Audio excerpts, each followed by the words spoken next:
It is extremely my pleasure to share the dais with His Excellency, Honorable Governor of Odisha, Mr. Hari Babu, with whom I believe he remembers that we had also shared the same house some years ago in Parliament. It is always a pleasure to listen to Mr. Lalit Mansingh, especially when he quotes his father. And always I remember that family hails from the coast of Chilika, which at one point of time was the harbor of the Kalinga kingdom. Palur was one majorly.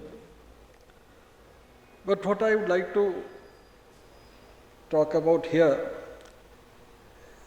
is about our relationship with Southeast Asia, which has been, in a way, Mr. Sanjeev Mishra had said, and also with Dr. Mansingh has said. I would only mention here, it must have been already discussed, how did Buddhism spread from India? No doubt, the philosophy had attracted large number of people of this world, especially in the Southeast Asia and Far East. But how did they go? Who were the carriers? Who were the supporters? And I believe, eminent historians are here, it is the trade route through which Buddhism flowed to different parts of this world. When we read that small abridged version, of course in English, of Wensag's journey throughout the country and also to the Southeast Asian countries and finally to China, one gets a glimpse through which Buddhist monks used to travel to propagate a philosophy, a religion, which, as Dr. Manmothnath Das used to say, the rebel child of Hinduism, whose distant echo was there in Jerusalem. That was his coinage which he used to say. But the rebel child of Hinduism, that got so much of attraction and support in Southeast Asia. Another question that I will come to that part a little later, but through religion, culture, relationship flourished, and through religion, culture, the economic activities also built a bond between different countries. I have a unique experience which I have said in different other stages also. Honorable President, the then President Mr. Pranab Mukherjee was visiting Vietnam. We were some parliament members also, as it happens, they also go with her.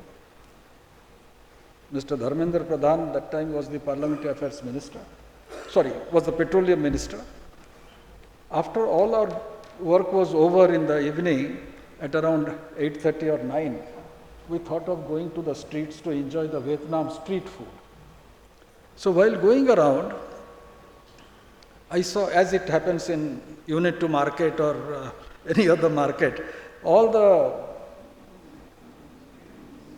everything is spread out on the street and anyone can buy anything. It may be fruits, it may be utensils, it may be dresses. So I found number of utensils quite similar to ours. Interpreters were there and I asked the owner, what do you call it? He perhaps was thinking that I was trying to buy that amount and I was asking what is the price.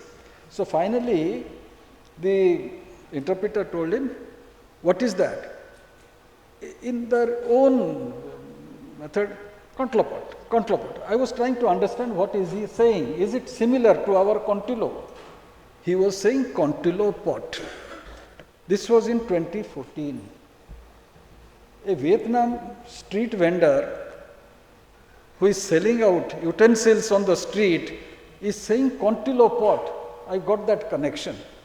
I believe the historians of present here can understand, Contilo is famous for specific brass metal utensils. And that brass metal was there on the streets of Vietnam, Ho Chi Minh City. And he is saying Contilo pot. What type of relations did we have?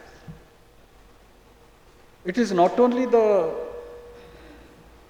things that were getting exported to those countries.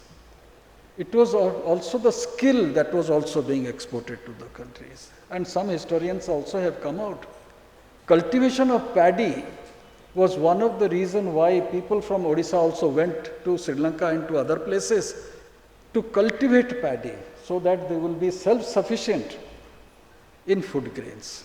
This was, might be, some 1500 or 1800 years ago or 2000 years ago. But that's how human civilization grew, through bonding, through relationship, through cultural exchange, through economic activities. And I believe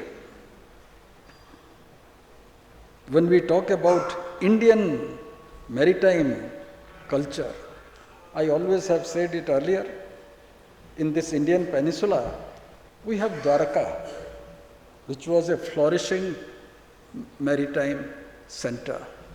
We have Konkan down south, which also has in the western peninsula. In the eastern side, we have Coromandel, and we also have Kalinga. These were the four centers of maritime activities when somebody is doing some research or anything, but as I believe, these four centers were the main area from where our mariners went. That brings a question in today's time. That question is, where are those mariners today? Where are those ship builders today? And where did they perish? Is it because of 500 years of subjugation in our coast, in our area? Or is it because 1000 years of repeated attacks by Central Asia's marauders? Or is it something else? And that else is, who were financing these mariners? Who were financing these traders? You need a bank. You need moneyed people. Where was that money coming from? And I believe, why were temples attacked and destroyed? To break a country, you not only subjugate them by force, you not only convert them by force, you also weaken them economically. And how do you weaken a country? You weaken the country by demolishing their banks, their banking system. And that was being done by the Central Asian forces by repeatedly attacking.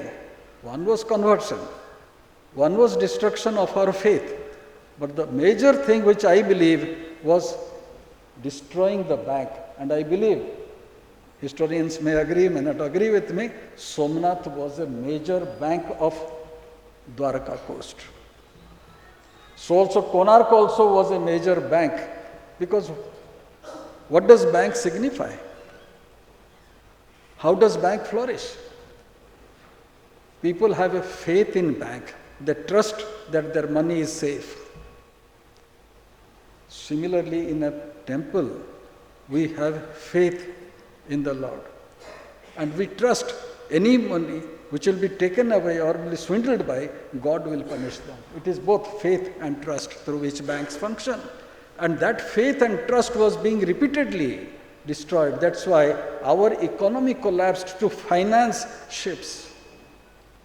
This question actually has troubled me earlier. During the period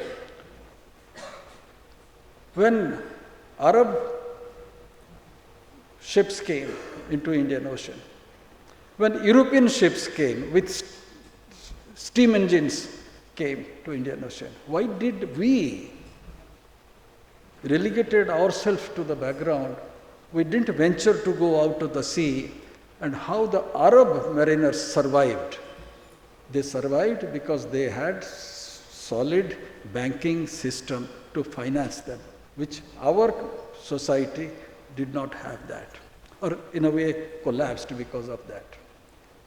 Leaving aside that, I believe when we have more such discussions year after year, these unanswered questions can be answered with, as Dr. Mishra just now mentioned, Patita Pavan Mishra, about my father saying, write only the facts. These are conjectures which I am building. I am not a student of history. But I believe these things can be looked into, can be sought after. That why, unless we ask why, we'll never get an answer. I would just like to, coming to the present, I would say, a drastic change in our perception has also happened during last 10, 11 years. In 2014, I remember, most of you may recollect, when the Honorable Prime Minister said, our borders are not only the land borders that we have, our borders also, we have borders also across the sea, not only in East Africa, but also in Southeast Asia. So they are also our neighbors. We have to just cross the sea, which our forefathers used to do. And that is how Act East of 1992 Look East became Act East in 2014. And repeated attempt also is being made to build our relationship. To that extent, I would say, the more trade relations is developed,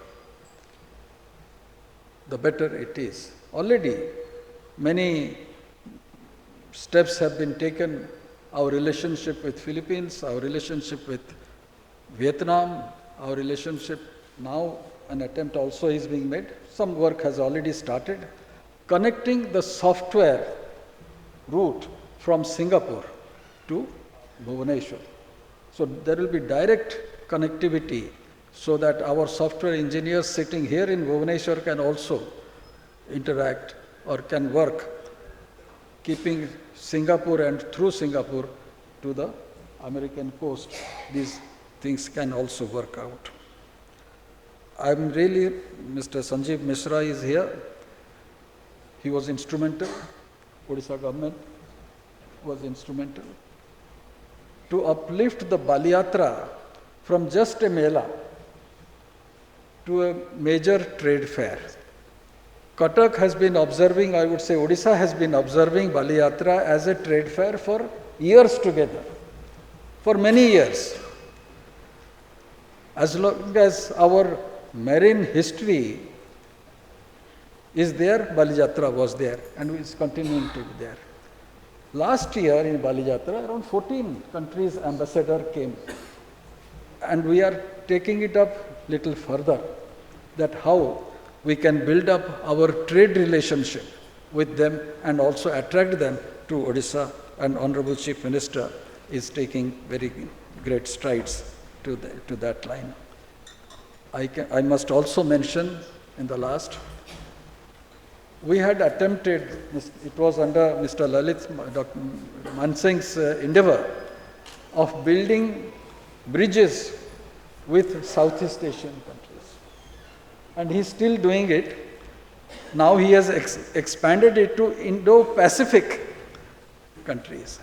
That in the last Baliyatra, when I met the ambassador of Solomon Island, I was a bit surprised. Solomon Island in Atlas, you will find just a dot in the Pacific.